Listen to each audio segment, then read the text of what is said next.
Yes, sweet peas for the table. It will be perfect.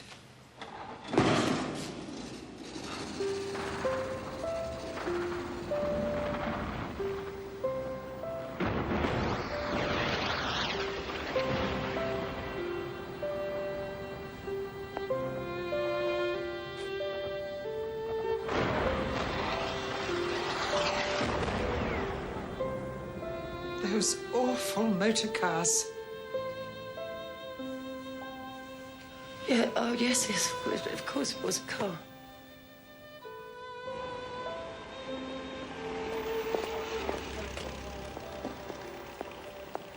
I'm rooted here. Septimus, please, we must go on. I'm rooted here. And I don't know for what purpose. Septimus, please, people are looking at us. Am I blocking the way? All right, then.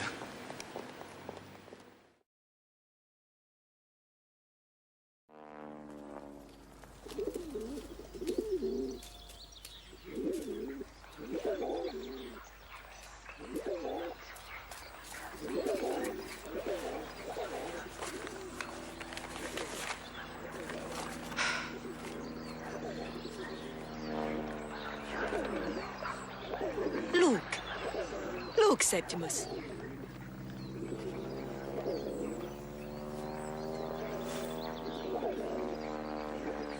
There is no crime. There is no death. The birds, they sing it in Greek.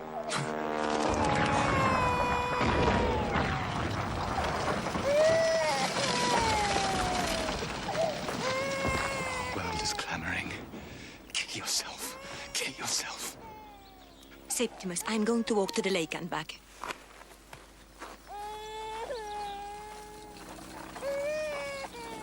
Primo. It says Primo.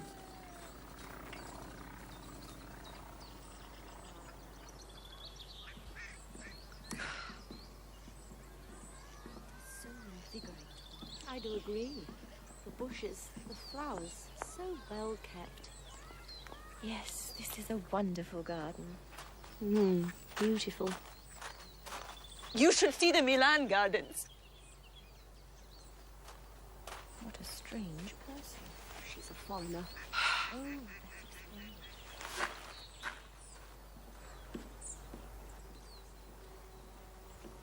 Make it known. Make it known. That there is a God. No one kills from hatred.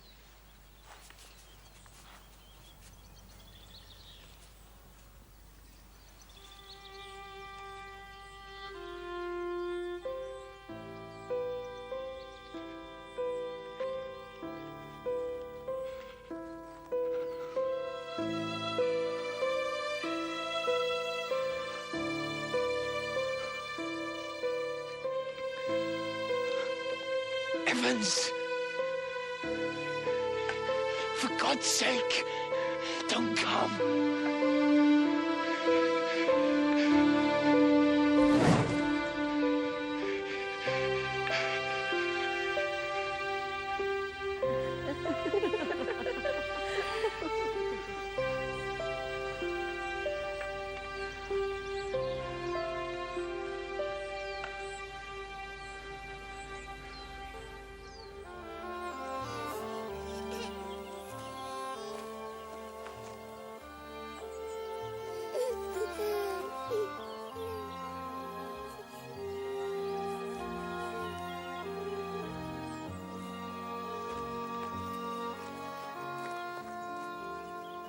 I went under the sea.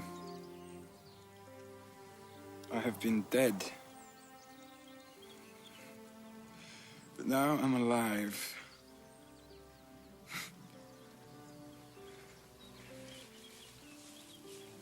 Oh, I must rest, Sil. Rest. Septimus, I'm going to ask someone the time. I think we have to go now. There's nowhere to go.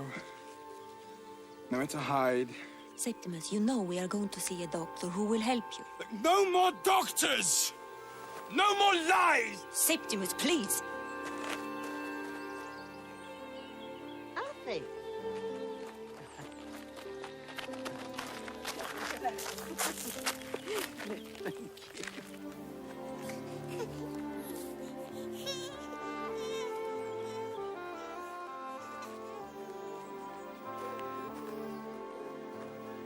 Evans?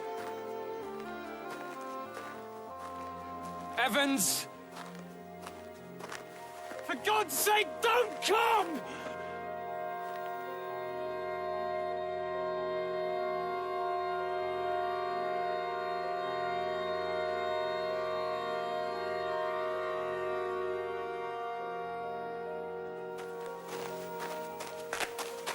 Septimus, it isn't Evans, all right? It isn't Evans. There's nothing to worry about. The man is not Evans.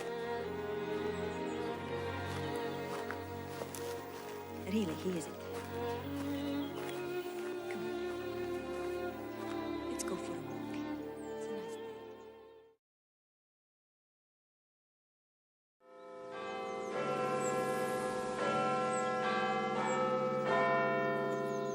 Softly come and go. Sad the day and lonely.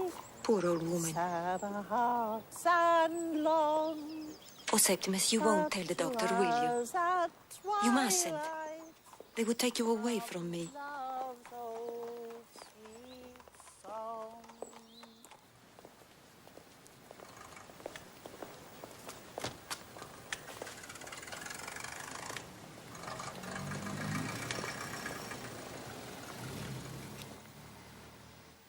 Now, I've looked at Dr. Holmes's notes, and he's been seeing your husband for some 6 weeks. Yes. He is our landlady's doctor. She sent for him because I told her I was worried about Septimus. He threatened to kill himself. He didn't mean it. No, of course not. And Dr. Holmes prescribed bromide?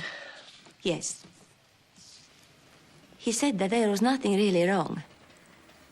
But Septimus keeps talking to the dead man, Evans, his friend who was killed in the war. But the war has been over for years now. And Septimus wasn't like this when I met him. It's happened in just the last few months. He says people are talking behind bedroom walls, and he saw a woman's head in the middle of a fern. He says he's on trial for some terrible crime, but of course he's done nothing. And then he seems to forget it all and seems happy again as he used to be. We went to Hampton Court on top of a bus the other day, and all the red and yellow flowers were out, and he said they looked like floating lamps.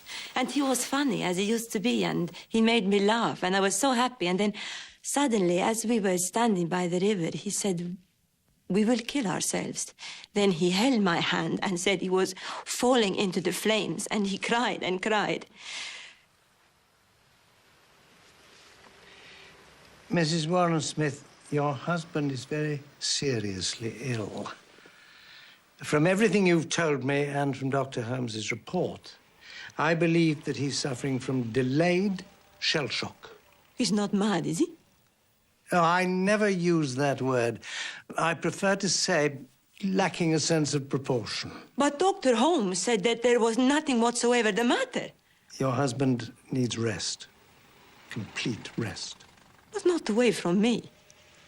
My dear Mrs. Warren Smith, sometimes we have to separate such people from their loved ones for their own good. Will you come in now, please?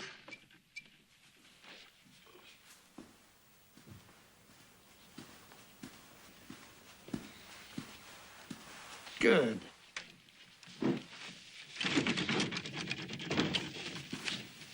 Do sit down.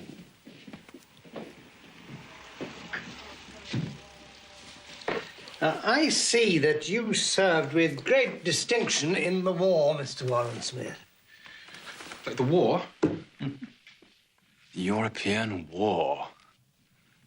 That little shindy of schoolboys with gunpowder. Did I serve with distinction? I've forgotten. In the war itself, I failed. No, he served with the greatest distinction. He was promoted. I have I have committed a crime. He has done nothing wrong whatever. What did Dr. Holmes advise you to do? Well, my wife, he said, should make me porridge. Headaches, dreams, fears are just nerves. Health is largely a matter of our own control. I should take up some hobby. Dr. Holmes throws himself into outside interests. He throws himself. He is able to switch off from his patients onto old furniture. Dr. Holmes is interested in antique furniture. Oh, yes, of course. So when the damn fool came again, I refused to see him. Repulsive brute. Blood-red nostrils. So once you stumble, human nature is on you. Holmes is on you. Now, our only chance is to escape without letting Holmes know. Anywhere away from Dr. Holmes. There's no excuse. Nothing whatever's the matter.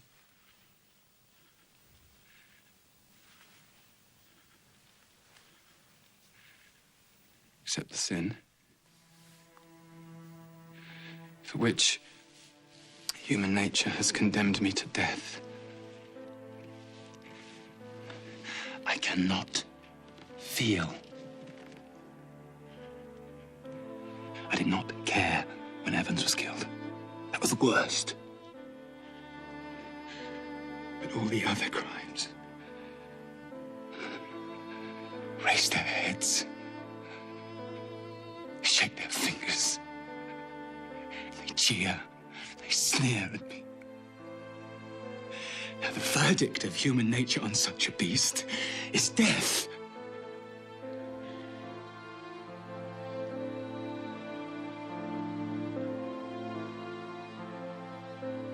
We all have our moments of depression.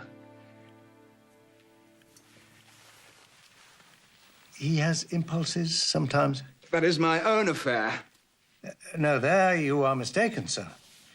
We are all responsible one for another. Well, I am responsible for Dr. Holmes. Another humbug. We have been arranging that you should go into a home. One of Holmes's homes? No, one of my homes, Mr. Warren Smith. And there we will teach you to rest and to regain a sense of proportion. But I've confessed. I confessed my crimes. Why won't you let me off? He has done nothing. Nothing. He will be perfectly looked after. I will visit once a week. But my husband does not like doctors. He will refuse to go. Your husband has threatened to kill himself. There is no alternative. It is a question of the law. It's a very beautiful home in the country. The nurses are admirable. Now, if you have no further questions to ask, I will arrange everything with Dr. Holmes. He will send somebody round this evening between 5 and 6. It's the law, Mrs. Warren Smith, and it is for the best. It won't be Dr. Holmes who comes, will it? Trust everything to me.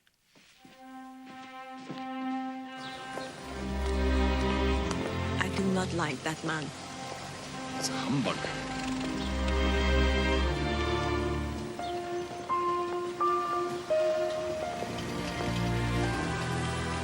You're deserted.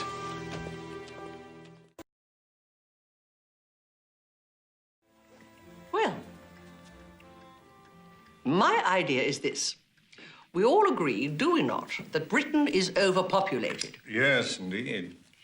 And you agree that many of these men back from the war are finding it difficult to find employment. Indeed, in some cases, their work has been commandeered by women. However, we all know that the rot has set in there. Unfortunately, yes. Well, my idea is a simple one. But all the best ideas are simple, as we know. My project is to encourage, by making it financially easy, young people of both sexes to emigrate to Canada. They would be set up with a fair chance of doing well in Canada, and Britain would gain financially in the long run. There is only so much that I can do, being a woman. But, Richard, I ask you to make this suggestion in the house. And, Hugh, I want you to help me start the ball rolling with a letter to the Times. I know, my dear Hugh, that you will know exactly how to phrase it for me.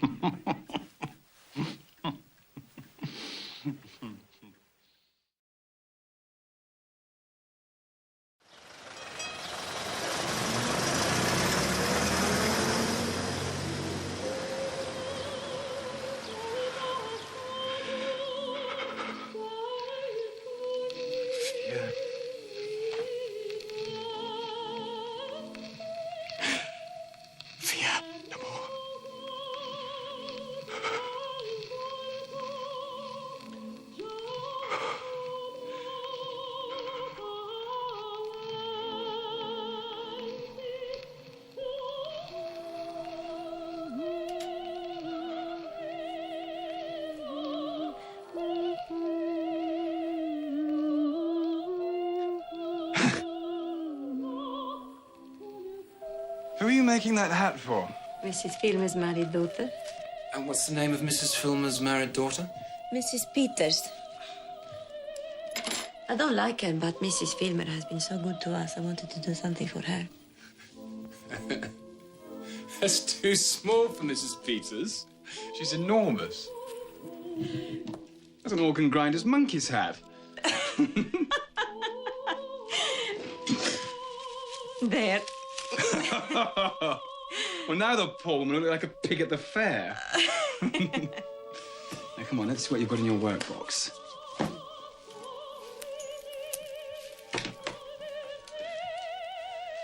She shall have a beautiful hat.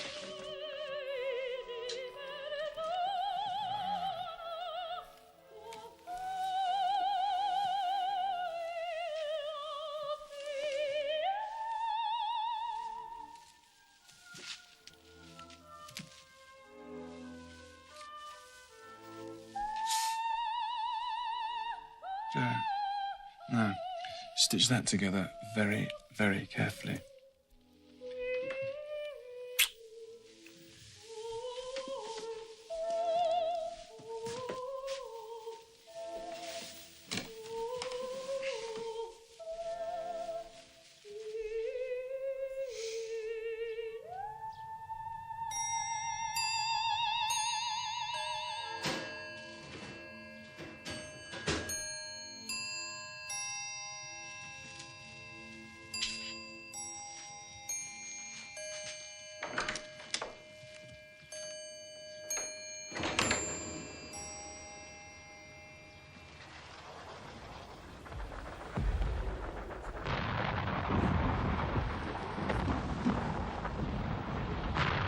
Evans? I shall be too busy looking after Septimus. It will take all my time. We thank you for the paper. Evans? It was only the evening paper. Mrs. Filmer with the evening paper. You're coming to take me away, Rezia? Sir William Bradshaw said that you must learn to rest, Septimus. It's must. Must. Why must? What right has he got to say must to me? It is because you talked of killing yourself. So... I'm in their power.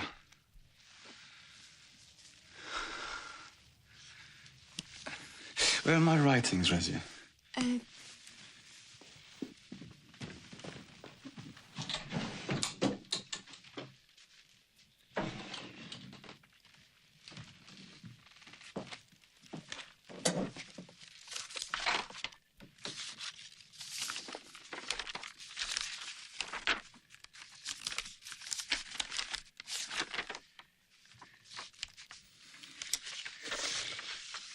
Burn them. Some are very beautiful. I'm going with you, Septimus. They can't separate us against our will.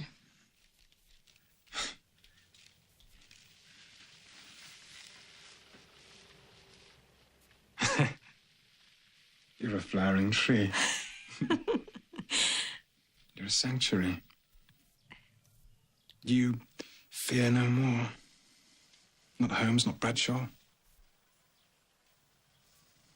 You've triumphed.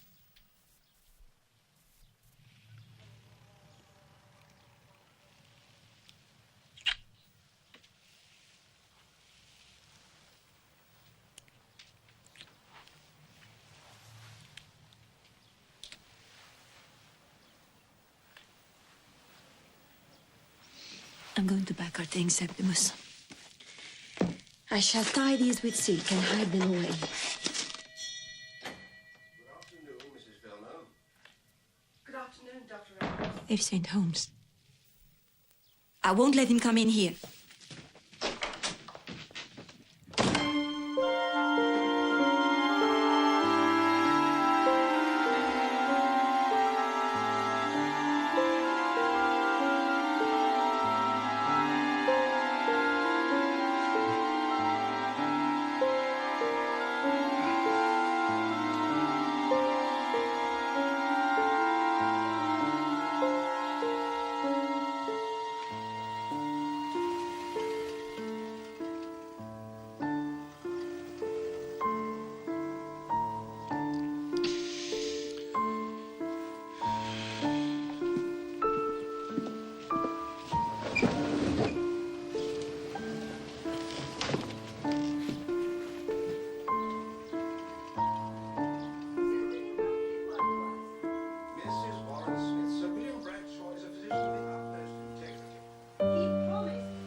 Alone, I beg you. Mr. Warren Smith. You want my life? I'll give it to you.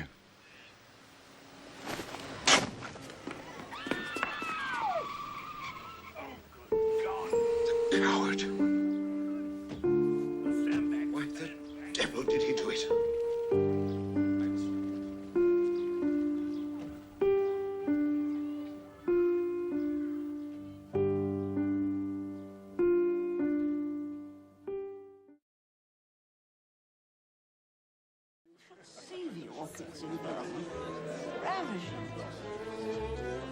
Awfully good of you to come. We are shockingly late, dear Mrs. Dalloway. We hardly dared to come in. We couldn't resist the temptation.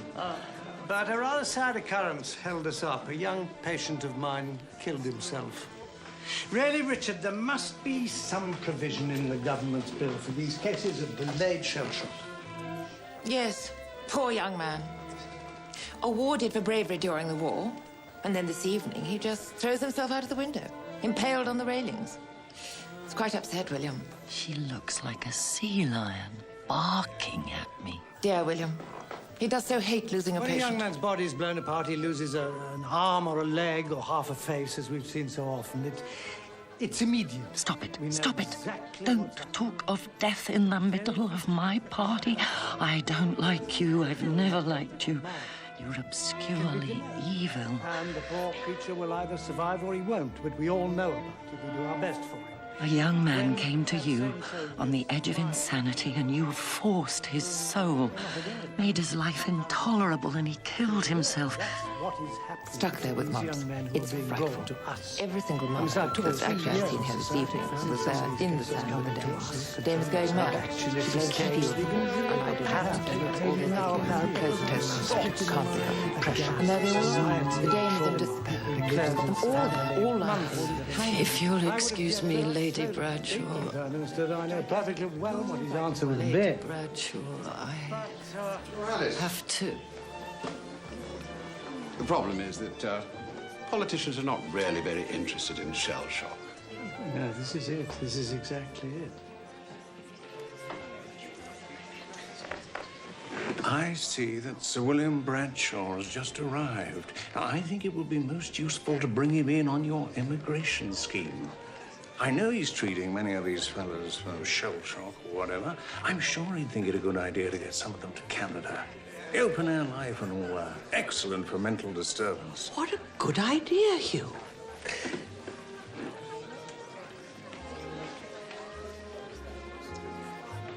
threw himself out of the window and impaled himself on the railings. Up flashed the ground, and through him, blundering and bruising, went the rusty spikes, and there he lay with a thud, thud, thud in his brain, and then a suffocation of blackness. Why did he do it? And why did the Bradshaws talk of it at my party? He's thrown it all away. His life. Just like that. I once threw a shilling into the Serpentine. But he's thrown his life away. Have I lost the thing that mattered?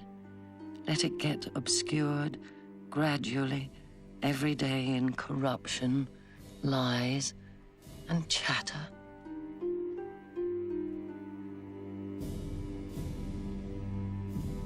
I remember thinking, she's abandoned me. And then, all of a sudden, she was there with her hand stretched out, looking utterly beautiful, saying, come on, come on. They're all waiting.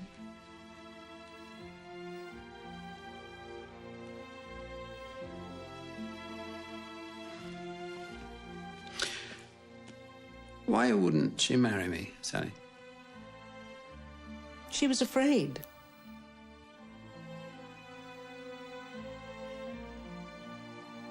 Your parents just hand it to you. Life, to be lived right through to the end. We must walk it serenely. But in the depths of my heart, there's been an awful fear sometimes that I couldn't go on. Without Richard, sitting there calmly reading the Times, while I crouched like a bird and gradually revived, I might have perished. What makes us go on?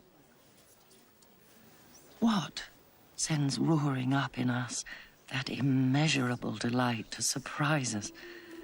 Then nothing can be slow enough. Nothing lasts too long. And you want to say to each moment, stay, stay, stay.